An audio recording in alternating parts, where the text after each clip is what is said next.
Hola, ¿qué tal? ¿Cómo están? Bienvenidos a este video y ahora vamos a hablar de un tema importante, el quinconeo en el Huayno sureño. Así es, hay muchos pedidos y vamos a hacer este pequeño video. En este video les voy a dar un tip de cómo sacar ese famoso quinconeo. A ver, ¿escuchamos? Ajá, ¿se está escuchando? Ahora vamos a hacer lo siguiente. Bueno, como siempre he mencionado, para hacer fácil el quinconeo tenemos que conocer escalas y los grados de las escalas. ¿Por qué? La escala de Do es esta, ya saben. Mi, fa, sol, la, si, do. Esa es la escala de Do. Entonces yo voy a contar en grados. 1, 2, 3, 4, 5, 6, 7, 8. Por eso dicen una octava de 8.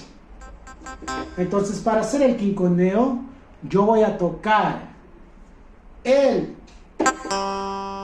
primero y quinto grado de la anterior octava. Así es, primero y quinto grado de la anterior octava. ¿A qué me refiero?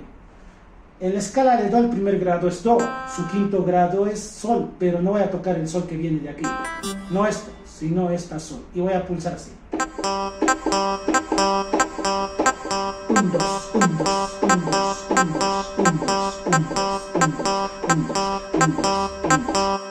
Otra forma, si no conoces escalas, si no conoces los grados, ya que este es un pequeño video para hacer una ayuda fácil, es que conozcas la inversión de acordes. Por ejemplo, este es Do, su primera inversión es esta.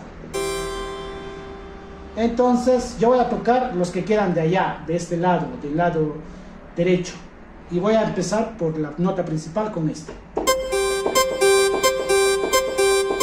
1, 2, 1, 2, 1, 2, 1, 2, 1, 2. Acá puedo hacer 1, 2, 1, 2, 1, 2. Por ejemplo, en Re, este es Re, pero este es Re normal y esta es su primera inversión, igualito. Ustedes saben que el tercer grado define si es nota mayor o menor, entonces para Re menor es lo mismo, porque Re menor es esta. Su primera inversión es esta, igualito. Espero que les haya gustado este pequeño video. Si quieren más detalles o que hable con mayor precisión de este tema, no duden en escribirme en la caja de comentarios. Bueno, espero que les haya gustado este pequeño video. Mi nombre es Brian Woyotuma. Saludos y que tengan un buen día. Bye bye.